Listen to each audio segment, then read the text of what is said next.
en los archivos polvorientos de la Biblioteca Prefectural de Kanagawa, entre legajos de registros domésticos del periodo Shua tardío, existe un conjunto de documentos que durante décadas permaneció clasificado bajo una extraña denominación, Seirisoka, los efectos del orden puro. Estos papeles, escritos en caligrafía menuda y preservados con un cuidado casi reverencial, narran una historia que ha permanecido deliberadamente oculta de los registros oficiales de la cultura doméstica japonesa. Una historia que comienza no en los grandes acontecimientos políticos o militares, sino en el lugar más íntimo y aparentemente trivial, el hogar común. Para comprender la magnitud de lo que estos documentos revelan, debemos retroceder al Japón de principios de 1950, cuando el país se reconstruía tras la devastación de la guerra. En aquellos años de escasez material y transformación social acelerada, la vivienda japonesa experimentaba una tensión profunda entre dos mundos, el tradicional, representado por las casas de madera con tatami y fusuma, donde cada objeto tenía su lugar designado según principios ancestrales, y el moderno, influenciado por la ocupación estadounidense y la llegada masiva de objetos de consumo occidentales que no encontraban acomodo en los espacios reducidos característicos de la arquitectura nipona. Esta colisión de culturas materiales generó lo que algunos sociólogos de la época llamaron discretamente la crisis silenciosa del hogar japonés, un fenómeno que afectaba principalmente a las mujeres, sobre quienes recaía la responsabilidad casi exclusiva del mantenimiento doméstico. Los hogares urbanos de la posguerra se habían convertido en repositorios caóticos de objetos sin categoría clara, herramientas de cocina americanas junto a utensilios tradicionales de bambú, ropa occidental colgada sobre kimonos heredados, libros en inglés apilados sobre antiguos manuscritos familiares. Las amas de casa de aquella generación, educadas en los métodos de limpieza transmitidos por sus madres y abuelas, se encontraban perdidas ante esta avalancha de posesiones heterogéneas que desafiaban las taxonomías tradicionales del orden doméstico japonés. Los métodos ancestrales, diseñados para una economía de la escasez y objetos de uso múltiple, parecían inadecuados para gestionar la abundancia desordenada de la era moderna. Es en este contexto de desorientación doméstica donde emerge la figura de Tomiko Nakamura, una mujer cuyo nombre aparece apenas mencionado en 3 documentos oficiales, pero cuya influencia subterránea transformó la forma en que miles de hogares japoneses comprendieron el acto de limpiar y ordenar. Nakamura no era una figura pública, ni una maestra reconocida de ceremonias tradicionales. Era simplemente una viuda de 52 años que vivía en un apartamento de 2 habitaciones en el distrito de Yokohama, y que en el invierno de 1953 comenzó a recibir visitas extrañas de mujeres del vecindario que acudían a observar algo que, según los rumores susurrados en el mercado local, bordeaba lo inexplicable, un hogar de apenas 35 metros cuadrados que parecía contener el doble de espacio del que realmente poseía. Los testimonios de aquella época, recopilados décadas después por investigadores que siguieron el rastro de menciones oblicuas en correspondencias personales, describen escenas curiosas. Mujeres que entraban al apartamento de Nakamura con expresiones de escepticismo y salían horas después con los ojos húmedos y libretas llenas de anotaciones apresuradas. Algunas hablaban de haber experimentado una claridad repentina al observar cómo los objetos cotidianos encontraban posiciones que parecían inevitables, como si siempre hubieran debido estar exactamente ahí. Otras mencionaban una sensación física de alivio, como si al entrar en aquel espacio perfectamente ordenado sus propios cuerpos se liberaran de un peso que no sabían que cargaban. Lo extraordinario de estos testimonios es que ninguno describe técnicas específicas. No hay menciones a métodos de doblado de ropa, sistemas de clasificación o rutinas de limpieza. En cambio, las descripciones giran en torno a sensaciones, a percepciones alteradas del espacio y el tiempo. Una visitante escribió en su diario: "No puedo explicar qué hizo exactamente la señora Nakamura con sus armarios, pero cuando observé el interior, sentí como si estuviera mirando dentro de mi propia mente ordenada, como si cada objeto reflejara una intención clara y cada vacío representara una posibilidad". Otra anotó: "Me mostró cómo sostener una taza antes de guardarla, y en ese gesto simple comprendí algo sobre mi relación con todas mis posesiones que nunca había articulado". ¿Qué estaba ocurriendo realmente en aquel apartamento de Yokohama? Los documentos oficiales no ofrecen respuestas, pero una carta fechada en marzo de 1954, encontrada en el archivo personal de un funcionario del Ministerio de Bienestar Social, sugiere que las autoridades eran conscientes de este fenómeno y lo observaban con una mezcla de curiosidad y preocupación. La carta, firmada por un tal señor Watanabe cuya identidad completa permanece desconocida, menciona actividades domésticas inusuales en el distrito de Yokohama y solicita una evaluación discreta de las mismas. El lenguaje burocrático oculta más de lo que revela, pero la existencia misma de esta correspondencia indica que algo suficientemente significativo estaba ocurriendo como para llamar la atención de las instituciones. La investigación que he realizado durante los últimos 7 años me ha llevado a través de testimonios fragmentarios, menciones marginales en memorias publicadas décadas después, y entrevistas con descendientes de aquellas primeras visitantes al apartamento de Nakamura. Lo que emerge de este mosaico de evidencias es una narrativa extraordinaria. Tomiko Nakamura no estaba ampliamente ordenando su hogar de manera eficiente. Estaba desarrollando, aparentemente de forma intuitiva y sin formación académica, un sistema completo de relación con los objetos domésticos que integraba elementos de la filosofía Zen, principios de diseño espacial tradicional japonés, y lo que hoy reconoceríamos como psicología aplicada a los espacios habitados. Pero aquí es donde la historia toma un giro que la aleja de la simple biografía de una organizadora doméstica talentosa. Porque lo que los documentos del archivo Seiriso revelan es que Nakamura no trabajaba sola, ni había desarrollado estos métodos en aislamiento. Existía, según estos papeles cuidadosamente preservados, toda una red subterránea de mujeres japonesas que desde finales de los años 40 venían experimentando con técnicas de orden doméstico que rompían con las tradiciones establecidas. Esta red, que nunca se organizó formalmente ni adoptó un nombre oficial, operaba a través de cadenas de recomendación boca a boca, visitas discretas y transmisión de conocimientos de hogar a hogar. El descubrimiento de esta red ocurrió por casualidad en mi investigación. Mientras revisaba los registros de una pequeña librería de segunda mano en Kobe, encontré un cuaderno sin fecha, escrito con tinta descolorida, que contenía lo que parecían ser instrucciones detalladas para organizar distintas áreas de una casa. El cuaderno no tenía firma, pero en la contraportada alguien había escrito a lápiz: recibido de la señora T, Yokohama, primavera del 54. Compartido con señora K, otoño del 54. Las iniciales, las fechas, la procedencia geográfica, todo encajaba con la cronología de Tomiko Nakamura. Lo fascinante de este cuaderno es que las instrucciones no son meramente prácticas. Están intercaladas con reflexiones filosóficas sobre la naturaleza de la posesión, meditaciones sobre la relación entre el espacio físico y el estado mental, y observaciones detalladas sobre cómo distintas disposiciones de objetos afectan el flujo de movimiento y pensamiento en el hogar. Una entrada particularmente reveladora dice: cuando colocamos un objeto en su lugar correcto, no lo estamos ampliamente guardando. Estamos completando un circuito de intención que comenzó cuando decidimos adquirirlo. Un objeto mal ubicado es una intención inconclusa, y las intenciones inconclusas pesan sobre el espíritu como deudas invisibles. Esta filosofía del orden como completitud de intenciones aparece repetidamente en los distintos documentos que he conseguido reunir. Pero lo que hace que estos materiales sean verdaderamente extraordinarios es que describen técnicas específicas, métodos concretos que pueden aplicarse, y que aparentemente producían resultados consistentes y reproducibles. Los testimonios hablan de hogares transformados no en semanas o meses, sino a veces en cuestión de horas.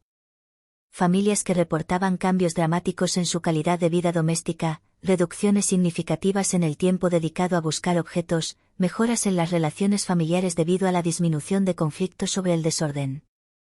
Entre 1954 y 1958, según reconstrucciones basadas en correspondencias personales y registros de asociaciones de vecinos, estas técnicas se difundieron por los distritos urbanos de al menos 6 ciudades japonesas principales.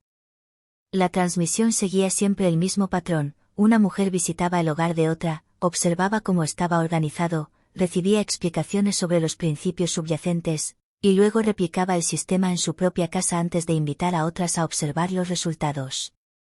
Era una pedagogía puramente práctica y visual, sin textos formales, sin instituciones, sin reconocimiento oficial. Y entonces, abruptamente, en algún momento de 1959, esta red de transmisión parece desvanecerse de los registros. Las menciones en correspondencias personales cesan.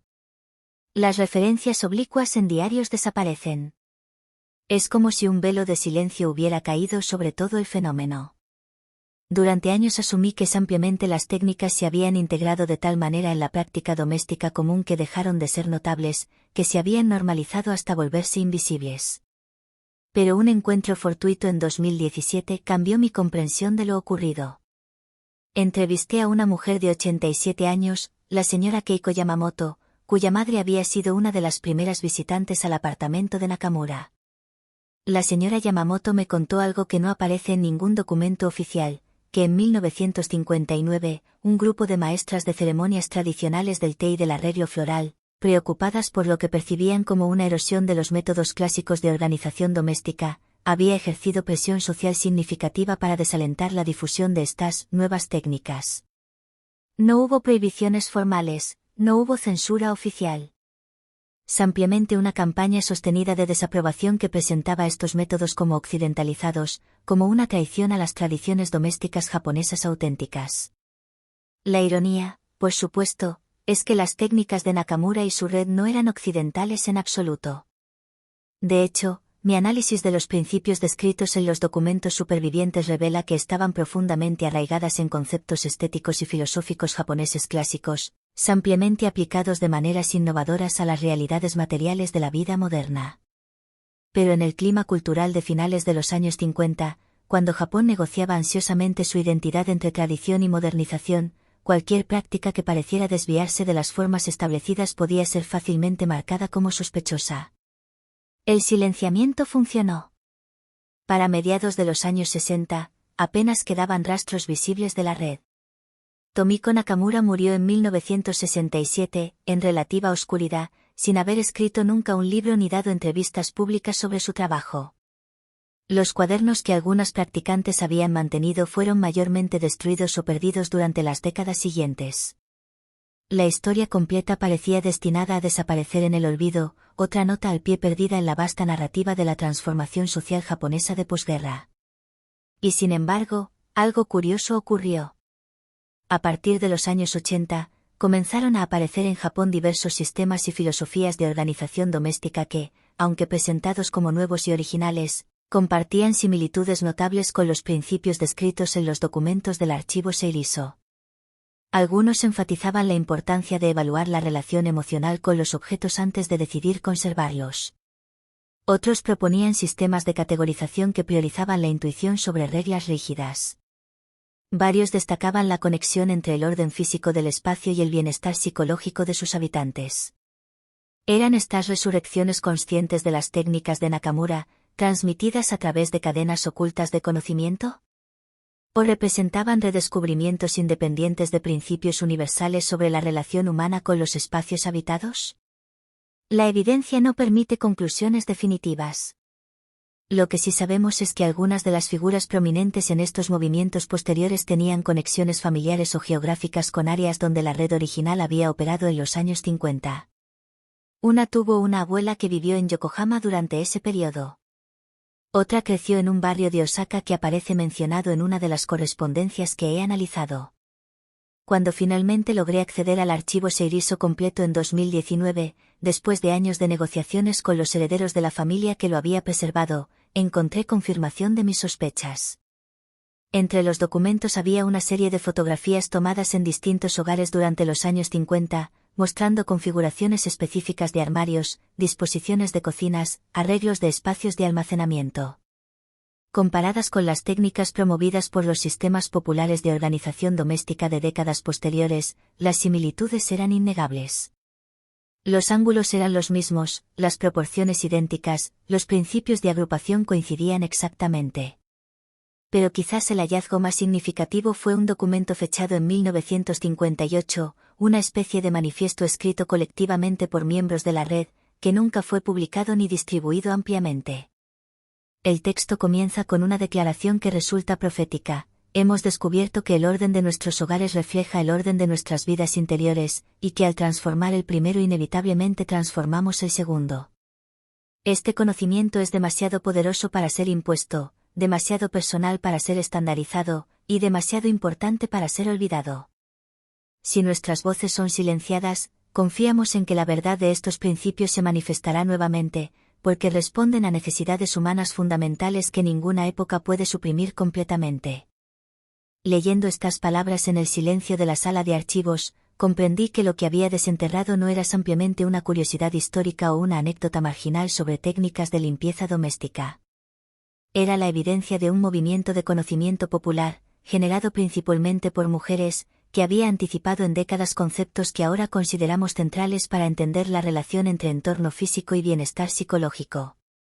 Era la documentación de una red de transmisión de saberes que operó bajo el radar de las instituciones oficiales, que fue deliberadamente oscurecida, y que sin embargo logró perdurar de formas sutiles y transformadas. La pregunta que permanece, la que me mantiene despierto algunas noches mientras reviso una y otra vez los documentos amarillentos, es cuánto más queda por descubrir. El archivo Seiriso que he logrado acceder contiene referencias a otros documentos, otros cuadernos, otras ramas de la red que operaron en regiones sobre las que no tengo información. Hay menciones a una técnica avanzada de ciclos, que aparentemente se desarrolló en Kioto a mediados de los años 50, pero de la cual no he encontrado descripciones detalladas. Existe una carta que hace referencia a los experimentos de Sapporo, sin elaborar qué implicaban exactamente esos experimentos. Y luego está la cuestión más inquietante de todas: ¿por qué este conocimiento fue preservado tan cuidadosamente si estaba destinado a permanecer oculto? El archivo Seiriso no fue simplemente guardado, fue mantenido activamente durante décadas por una familia que aparentemente no tenía conexión directa con Nakamura o su red. Los documentos fueron periódicamente revisados, reorganizados, protegidos contra el deterioro. Alguien consideró que esta información era lo suficientemente valiosa como para invertir décadas de esfuerzo en su conservación, sabiendo que quizás nunca vería la luz pública. En una de mis últimas conversaciones con la señora Yamamoto antes de su fallecimiento en 2020, le pregunté directamente si creía que su madre y las otras mujeres de la red habían sido conscientes de estar participando en algo históricamente significativo. Ella sonrió con una expresión difícil de interpretar y me dijo: mi madre siempre decía que cuando ordenas tu casa correctamente, no estás simplemente moviendo objetos de un lugar a otro. Estás practicando una forma de honestidad contigo misma sobre lo que realmente valoras y necesitas. Y una sociedad llena de personas que practican esa honestidad radical con sus propias vidas, bueno, esa sería una sociedad muy diferente, ¿no crees? Cuando le pregunté si creía que alguna vez veríamos una sociedad así, simplemente se encogió de hombros. Quizás ya la estamos viendo, en formas que aún no reconocemos. Hoy, mientras escribo estas palabras, los métodos de organización doméstica japonesa han alcanzado reconocimiento global. Millones de personas en todo el mundo reorganizan sus hogares siguiendo principios que, aunque presentados como contemporáneos, tienen raíces que se hunden en aquellas redes clandestinas de los años 50. La ironía no se me escapa: lo que una vez fue considerado demasiado subversivo, demasiado desviado de la tradición para ser aceptado públicamente en su propio contexto cultural, es ahora celebrado internacionalmente como la quinta esencia de la sabiduría doméstica japonesa. Pero en esta popularización global también se ha perdido algo crucial. Las técnicas se han convertido en mercancía, en pasos simples a seguir, en hacks de productividad. Lo que Tomiko Nakamura y su red comprendían, lo que intentaban transmitir en aquellas visitas silenciosas de hogar a hogar, era algo más profundo que una serie de trucos de organización. Era una filosofía completa sobre cómo habitamos el espacio, cómo nos relacionamos con nuestras posesiones, y cómo el orden exterior puede ser tanto reflejo como catalizador del orden interior. Los documentos del archivo Seiriso contienen una cita de origen desconocido, escrita en el margen de uno de los cuadernos: el verdadero desorden no está en las cosas, sino en la incapacidad de decidir qué lugar ocupan en nuestra vida. Esta simple observación contiene todo un sistema ético sobre la intencionalidad, la claridad de propósito y la honestidad con uno mismo. Es fácil doblar una camisa de cierta manera, es mucho más difícil preguntarse por qué conservamos camisas que nunca usamos, que nos dicen esas posesiones no utilizadas sobre las vidas que imaginamos vivir pero nunca vivimos realmente. Mientras continúo investigando, sigo encontrando hilos sueltos, pistas que sugieren que la historia es aún más compleja de lo que he logrado reconstruir. Hay rumores de una rama de la red que operó en comunidades rurales, adaptando las técnicas a contextos completamente diferentes de los hogares urbanos donde se originaron. Existe un testimonio sin confirmar de un grupo en Hiroshima que supuestamente desarrolló métodos específicamente diseñados para ayudar a personas que habían perdido sus hogares en la guerra, técnicas psicológicas tanto como prácticas para reconstruir un sentido de orden en medio del trauma. Y luego está la cuestión de las generaciones posteriores. ¿Cuántas de las personas que hoy practican estos métodos de organización saben que están siguiendo, sin saberlo, los pasos de una red clandestina de mujeres de los años 50? ¿Cuántas comprenden que lo que están haciendo tiene una historia, una genealogía de resistencia silenciosa y transmisión subterránea de conocimiento? El último documento que encontré en el archivo Seiriso está fechado en 1966, escrito por alguien que firmó ampliamente como una estudiante de TN. El texto es breve pero contundente. Si estás leyendo esto en el futuro, sabes que nuestro trabajo sobrevivió de alguna forma. El orden que creamos en nuestros hogares era nuestra forma de insistir en que, incluso en un mundo caótico, incluso en circunstancias que no podíamos controlar, teníamos agencia sobre nuestros espacios inmediatos. Esa insistencia era política, aunque nunca la llamamos así.